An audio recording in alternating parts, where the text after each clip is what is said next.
Vale, vamos a continuar por donde lo dejamos en el anterior vídeo, que nos quedáramos en los tipos de sonrisa. Vamos a ver si podemos acabar con este apartado, con el de la alegría, y ya seguimos. Tipos de sonrisa.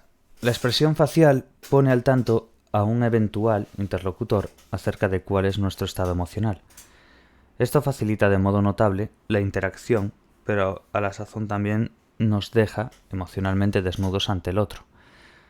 En un intento pudoroso de proteger la intimidad emocional, ocasionalmente disfrazamos nuestras emociones, dando a entender lo que no es.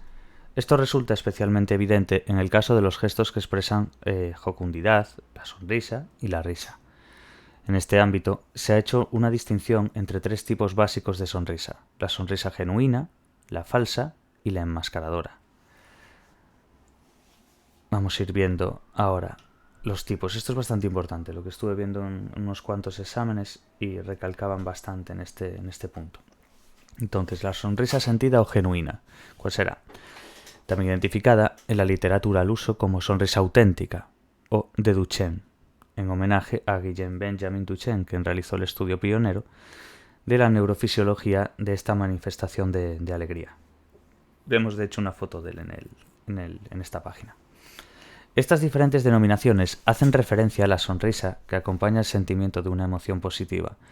Por ejemplo, aquella asociada a una experiencia de disfrute o deleite, a una estimulación táctil agradable, a la diversión, a una experiencia beatífica más bien, o a la interacción con otra persona.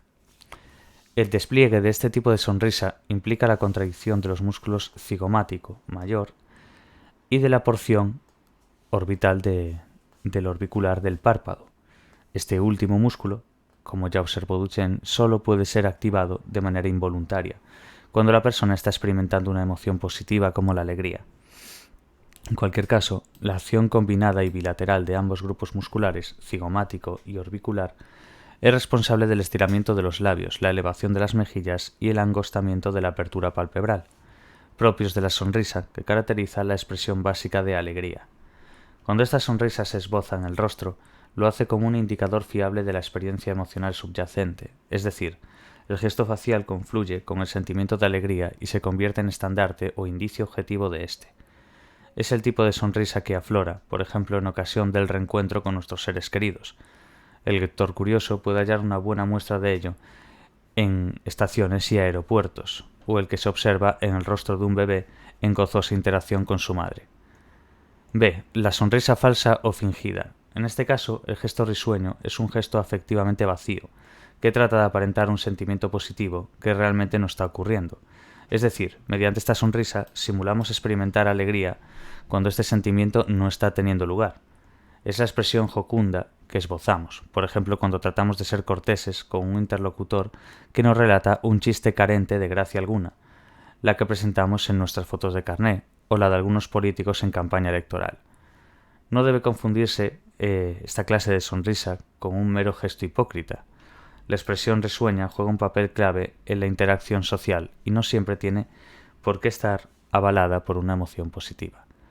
Con ella indicamos al otro, por ejemplo, que le aceptamos, que estamos dispuestos a interactuar o comunicarnos con él, o sencillamente nos permite dar una buena imagen de nosotros mismos. En esta modalidad de sonrisa, comúnmente se produce una contracción muscular mucho menos intensa, que se traduce en una expresión también menos marcada del gesto. De este modo, el músculo cigomático no eleva de forma tan acusada las mejillas, y la falta de activación del orbicular se deja ver en ausencia de los típicos pliegues en las comisuras palpebrales externas, patas de gallo, que provoca su contracción. Y por último, tendríamos lo que sería la sonrisa enmascarada o miserable. En ella la persona experimenta en realidad una emoción negativa como miedo, ansiedad, ira, tristeza, e le intenta ocultar al interlocutor aparentando un sentimiento positivo de alegría, contento o felicidad. De hecho, vemos, como vimos antes que nos señalaba en el cuadro 6.3, cuando era la sonrisa falsa o la fingida, la típica imagen del gordo y el flaco, de Oliver Hardy, que es el gordo, y de Stan Lauren, que es el flaco. Vemos en una la sonrisa Duchenne, si os dais cuenta, la sonrisa verdadera, la sonrisa sentida o genuina también llamada, que es la de Oliver Hardy, la del gordo.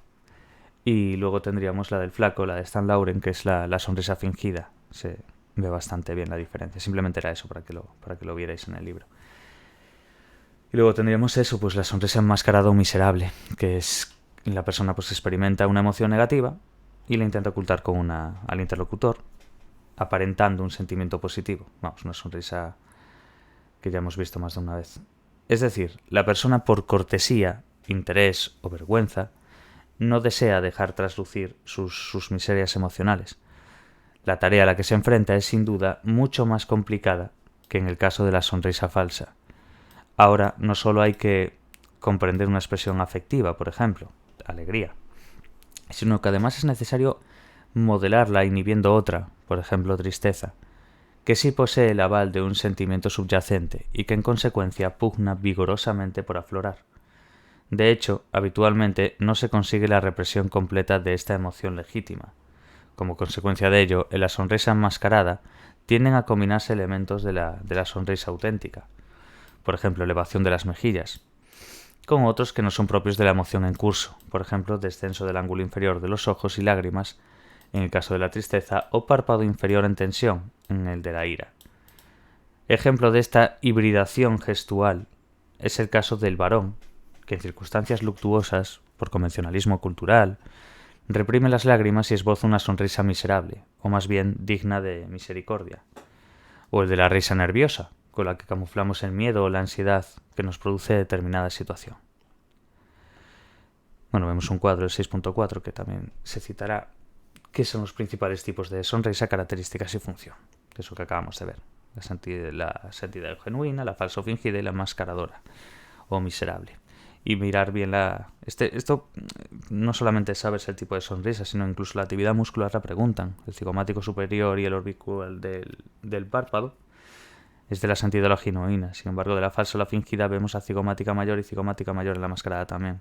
No vemos el orbicular del párpado. Por eso digo, es importante que entendamos eso, esa emoción subyacente y pues la función. ¿Cuál es la función de esa sonrisa? Entonces, ¿cómo podemos apreciar cuando el rostro realmente es el reflejo del alma y cuando no? En otros términos, podemos diferenciar una sonrisa auténtica de una falsa. Ambas modalidades de sonrisa falsa carecen de algunas de las características de la sonrisa genuina. En las dos hay una baja o nula activación del músculo orbicular de los párpados, lo que os acabo de decir. Aparecía el cigomático mayor y demás, pero en las otras, la falsa en la fingida y en la mascaradora o miserable, ahí el músculo orbicular de los párpados es básicamente nulo o muy bajo. Es el tema. Es muy importante que tengáis esa diferenciación porque así irá bastante mejor. Y la distribución del gesto en la cara puede presentar diferentes grados de asimetría. Además, como ya hemos indicado, en la expresión de la sonrisa miserable, se suelen amalgamar elementos tanto de la emoción aparente como de la real. Por último, el patrón de desarrollo gestual también es distinto en las sonrisas falsas. En ellas, la expresión emocional se desdibuja de forma súbita, sin la degradación progresiva que caracteriza a la sonrisa auténtica, o se manifiesta intencionadamente durante periodos de tiempo más extensos por los que son propios de esta. Por otra parte, los sistemas neurales implicados en uno y otro tipo de sonrisa se hallan claramente diferenciados. En la sonrisa auténticamente emocional, la Duchenne, las órdenes motoras que componen el gesto facial correspondiente parten de la región cingulada anterior, del córtex límbico en el lóbulo temporal medial y de los ganglios basales. En cambio, las sonrisas no emocionales, como la falsa y la enmascarada, únicamente implican la corteza motora y su sistema piramidal. Es muy importante esto, entender estas dos diferencias. Como la sonrisa auténticamente emocional, vamos, la Duchenne, la que ya conocemos todos, la que tenía el gordo, en la del gordo y el flaco. Quedaos con eso. Parte de la región cingulada anterior y del córtex límbico y de los ganglios basales. Sin embargo, las no emocionales atendemos a la corteza motora y a su sistema piramidal. En este último caso, el que acabamos de decir, el gesto se construye de forma voluntaria, mientras que la sonrisa genuina su composición se hace de un modo inconsciente. El daño en uno u otro sistema neural da lugar a diferentes síndromes clínicos. De este modo, la lesión en determinadas áreas del córtex motor, aquellas que controlan el movimiento voluntario de los músculos de la cara, produce parálisis facial, impidiendo al paciente esbozar una sonrisa cuando se le demanda, es decir, no puede hacerlo a propósito. En cambio, este mismo paciente, ante una situación emocional positiva, pues por ejemplo la visita inesperada de un familiar, sonríe espontáneamente sin ninguna dificultad. En este caso, la lesión da lugar a una parálisis motora que impide la composición voluntaria del gesto sonriente, pero no su emergencia emocional. Eventualmente también puede darse la situación inversa, esto es, el daño afecta al sistema límbico y o a los ganglios basales, dejando intacto el córtex motor y sus proyecciones piramidales. El paciente en tal situación no manifiesta parálisis motor alguna, siendo capaz de componer a voluntad una expresión sonriente, aunque vacía de emoción.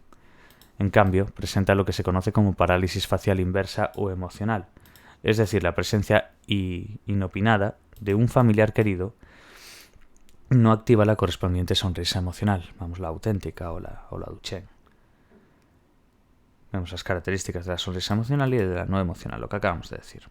Por otra parte, la risa, que expresa estados de alegría más acusados, conlleva un soporte muscular mucho más complejo que la sonrisa.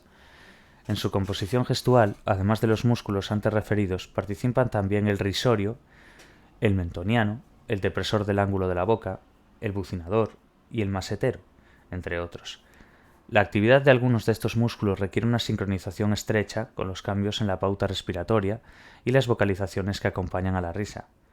Como habremos podido comprobar en más de una ocasión, a medida que aumenta el nivel de júbilo y la risa se torna más intensa, la expresión de alegría deja de estar confinada al rostro, reclutándose también movimientos de las extremidades y del tronco. En aquellas, frecuentemente, se produce un descenso del tono muscular, que puede forzar la caída al suelo, o, en el mejor de los casos, la búsqueda de un apoyo. Las convulsiones y temblores que se observan en el tórax y los hombros no son más que un correlato de la actividad del diafragma y de los músculos abdominales al forzar la respiración. Punto 234. La expresión vocal de la alegría. Este conjunto de gestos y posturas que caracterizan a la alegría y a su manifestación hilarante se acompaña también de unas vocalizaciones peculiares. En el cuadro 6.6 se presentan de modo compendiado los efectos de esta emoción sobre diferentes parámetros vocales. Bueno, como apreciamos aquí en el cuadro 6.6, son los efectos de la alegría sobre diferentes parámetros vocales que estábamos diciendo. Vemos la fluencia, la frecuencia principal y prosodia, y el esfuerzo vocal y el tipo de fonación. En general, la persona alborozada tiende a elevar el tono de la voz y a aumentar su sonoridad, al tiempo que introduce un mayor número de variaciones tonales en su discurso. Cuando la alegría se manifiesta en forma de risa, se emite una amplia variedad de sonidos. Entre ellos, el más característico es, sin duda, aquel que aparece cíclicamente durante el episodio de hilaridad, y que comúnmente adopta la forma sonora de jaja o de jeje. La producción de otros patrones, por ejemplo el jojojo o el jujuju, no se asocia con una expresión desinhibida de la alegría. En estos casos, la emoción aparece matizada en su intensidad o forma de expresión, y frecuentemente en un contexto social. Afrontamiento de la alegría. La emoción de alegría y en general todas las emociones positivas plantea a la persona un bajo nivel de demanda, es decir, aquella dispone de recursos suficientes para hacer frente a los requerimientos, por lo demás escasos, asociados a la experiencia emocional. Por otra parte, como hemos señalado ya, la alegría facilita el restablecimiento de diferentes parámetros biológicos y psicológicos alterados durante el proceso emocional negativo, actuando también como un atenuador de los efectos generados por el afrontamiento de potenciales situaciones de estrés. A nivel cognitivo, esta emoción genera en la persona una actitud más positiva en cuanto a la categorización y afrontamiento de la realidad. Como consecuencia de ello, bajo un estado emocional alegre, se optimiza el rendimiento cognitivo y mejoran también las tendencias afiliativas y relacionales de la persona, como señala Rip. La alegría expresada actúa como un adhesivo o pegamento que se aplica en diferentes ámbitos vinculares, como por ejemplo las relaciones madre-hijo, las de pareja o las que se establecen con los compañeros de trabajo o de equipo. 2.4. Medida de la alegría. Se han utilizado diferentes técnicas e instrumentos de detección y medida de esta emoción. Uno de los procedimientos más empleados para objetivar la ocurrencia de un estado emocional de alegría ha sido el registro y análisis estandarizado de la expresión facial. En el ámbito que se han utilizado principalmente dos sistemas de codificación de la expresión facial. El FACS, que ya conocemos, Facial Action Coding System, que ya vimos antes, y lo mismo el MAX. En ambos casos el procedimiento a seguir es similar. Primero se registran los gestos faciales del individuo, posteriormente estos registros son analizados por jueces expertos y demás. Bueno, esto ya lo sabemos todos. En este caso de alegría, como complemento de una u otra técnica, se ha empleado también el FAST, que es el Facial Affect Scoring Technique, que es el que facilita el reconocimiento de diferentes expresiones faciales, proporcionando una especie de catálogo o de atlas detallado de las mismas. En cuanto a la psicometría de esta emoción, las escalas e inventarios disponibles bien están destinados a medir estados de felicidad más que de alegría, bien consideran esta última emoción como un componente de la primera, y apenas contienen algunos ítems destinados a su detección y cuantificación. Esta escasez de instrumentos específicos para la medida de la alegría se debe, esencialmente, a la existencia de un sesgo conceptual que lleva a confundir esta emoción con otras, también de índole positiva, habitualmente con la felicidad. Por otra parte, este estado de cosas también se justifica por la prácticamente nula disposición de formulaciones teóricas que conjuguen los diferentes factores que integran el constructo emocional de la alegría. No obstante, existen algunas excepciones a lo que acabamos de comentar. Entre ellas, quizás la más destacable sea la del trabajo de Wilhelm Reich, de la Universidad de Düsseldorf, en Alemania. Este autor ha elaborado un modelo factorial de jovialidad estado-rango, en el que se articulan tres constructos afectivos: jovialidad, seriedad y mal humor. Tomando como referencia este paradigma, Reich ha elaborado un inventario de jovialidad estado-rasgo, que facilita medidas de los tres constructos contemplados en el modelo. En su versión, en lengua inglesa, el STCI, está integrado por 60 ítems, en tanto que el SCTI, estado, se mide a través de una escala de 30 ítems. Sin embargo, aún no están disponibles los datos definitivos sobre su fiabilidad y validez. Simplemente tenerlo como un detalle. Como mucho que os puedan decir, pues, de qué es, de jovialidad, de estado, rango. Eso es con lo que hay que quedarse. Ese modelo factorial. Pero bueno, aún a día de hoy, pues no hay unos datos definitivos que digan que eso es fiable o válido. Entonces quedémonos simplemente con lo dicho. Vale, punto 2.5. ¿Cuáles son las consecuencias de la alegría? ¿Cuáles son los efectos cognitivos de esta alegría? En general, los sentimientos positivos, como la alegría, actúan como señales que facilitan el recuerdo de información positiva. Bajo un estado de afecto positivo, no solo se agiliza el acceso a este tipo de material, sino también a una amplia red de información relacionada con él. No obstante, este fenómeno de recuerdo congruente con el estado de ánimo es claramente asimétrico. De este modo, las personas a las que se ha inducido un estado de ánimo alegre recuerdan más información de índole positiva que aquellas cuyo estado emocional no ha sido manipulado en forma alguna, grupo de control. En cambio, los participantes bajo un estado emocional atribulado, por ejemplo, tristeza, no recuerdan más material negativo que los controles. En general, cuando nos encontramos bajo el influjo de un afecto positivo, tendemos a volvernos cautelosos con el fin de preservar, durante el mayor tiempo posible, tal estado afectivo.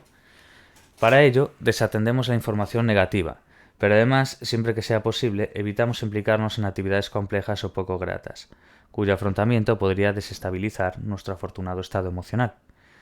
Del mismo modo, en base a este principio hedónico, cuando nos hallamos bajo el influjo de un afecto negativo, intentamos zafarnos de él, evitando también la información negativa, pero mostramos mejor disponibilidad para implicarnos en cualquier tipo de actividad, probablemente pues buscando algo revulsivo que mejore nuestro decaído ánimo.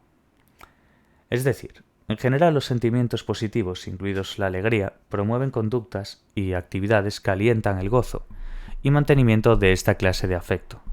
Evidentemente, esto no se lleva a cabo a cualquier precio, sino que se efectúa en marco racional y responsable y de un modo adaptativo. Por ejemplo, por muy alegres y felices que nos sintamos, es muy improbable que, por mor de lo que acabamos de comentar, neguemos auxilio a una víctima de un accidente automovilístico, de una violación o de un robo con violencia, pongamos por caso. Por otra parte, el afecto positivo reporta importantes beneficios cognitivos. Además de los efectos sobre la memoria que hemos comentado antes, incrementa la flexibilidad cognitiva, promoviendo una mayor ductilidad y amplitud en la organización y delimitación de las categorías mentales, facilitando así la génesis de soluciones creativas e innovadoras a los problemas. Aún más, cuando nos embarga la alegría, nos mostramos más dispuestos a explorar y experimentar nuevas situaciones, nos resulta más fácil planificar y adoptamos decisiones de forma mucho más rápida, aunque no por ello de manera más frívola y reflexiva. En este caso, la adopción de nuestras decisiones no es tan alegre como nuestro estado de ánimo. Muy al contrario, previo a la toma de decisiones, integramos la información disponible y la analizamos utilizando a la sazón métodos de procesamiento heurístico y sistemático. Con ello se asegura un análisis pormenorizado y completo, y por ende más eficaz, de la información. Conducta social y alegría. El afecto positivo influye también sobre diferentes aspectos de nuestra conducta social, haciéndonos más generosos, incrementando nuestra inclinación a prestar ayuda y a asumir responsabilidades. Con relativa frecuencia, el sentimiento de alegría suele acompañarse de sensaciones placenteras. En tales circunstancias, por ejemplo, un ágape protocolario con desconocidos o un banquete de celebración en compañía de amigos. Nos sentimos más abiertos a la relación con otros, lo cual a su vez contribuye a crear nuevos lazos sociales o estrechar aún más los ya existentes. Tanto el apoyo social como los vínculos de amistad constituyen mecanismos altamente adaptativos. En el caso de los primates, entre los que nos incluimos los humanos, con una estructura social compleja, ninguna otra emoción sirve a esta función de aglutinante social de forma tan eficaz como la alegría.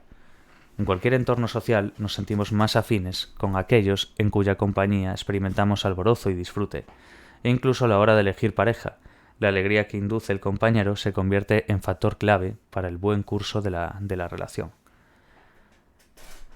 La alegría patológica. Un sorbo de agua que me estoy secando. Vale. La alegría patológica. Ocasionalmente, el sentimiento de alegría puede perder su carácter adaptativo, dando paso a un estado emocional alterado desprovisto de las características funcionales y experienciales propias de este afecto positivo. Esta alteración psicopática del tono emocional puede ser más o menos acusada. Así, hablamos de hipomanía en referencia a su forma más moderada y reservamos el término manía para identificar su manifestación más extrema. Vale, bueno, simplemente quedaos con eso. Hipomanía, hipo por debajo de y como prefijo y el término manía pues para una manifestación más extrema. Durante el episodio maníaco se producen alteraciones cognitivas que se traducen en sentimientos de grandiosidad y exaltación de la propia estima. El paciente valora en exceso la importancia de su persona y se considera factor de grandes logros, inventos, formulación de teorías, inversiones afortunadas, hazañas físicas. La manía puede incluir o no síntomas psicóticos, pero usualmente cuando se producen, las creencias delirantes carecen del carácter extravagante, observado en la esquizofrenia, y representan más bien una exageración de las capacidades y posibilidades reales del paciente. Típicamente la persona maníaca experimenta una exaltación de la vitalidad que se acompaña de regocijo, bienestar y euforia.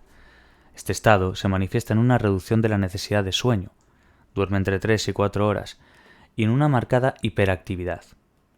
El paciente despliega un discurso continuo, acelerado y explosivo, en un tono de voz elevado que resulta poco susceptible a la interferencia, adornado con abundantes gestos y en el que alternan los contenidos de matiz imperativos, humorísticos o insultantes. La hiperactividad a menudo adopta la forma de promiscuidad sexual, compromiso político excesivo o preocupación religiosa vehemente. Asimismo, la combinación de juicio social defectuoso y sensación de grandeza puede dar lugar a despilfarros, pésimas decisiones financieras o a una conducta peligrosa. Con relativa frecuencia, el humor eufórico de estas personas se convierte en irritabilidad, hostilidad y agresividad. Bajo este estado, el paciente insulta, critica abiertamente y agrede a los demás, con total desprecio de las normas sociales. Esta habilidad afectiva también deriva a menudo hacia estados depresivos, cuya alternancia con el estatus hipomaníaco y maníaco da lugar a cuadros psicopatológicos del tipo de los trastornos bipolares y de la ciclotimia. Personajes famosos como el escritor Lord Byron o el compositor Robert Schumann se vieron afectados por este tipo de patologías, que determinó de forma drástica el curso de sus vidas, pero también el de sus obras. Vale, pues ya que acabamos la alegría, lo cortamos aquí el vídeo y el siguiente ya nos metemos con lo que nos queda, que es la tristeza y la ira. Vale, lo dejamos por aquí y hasta el próximo vídeo.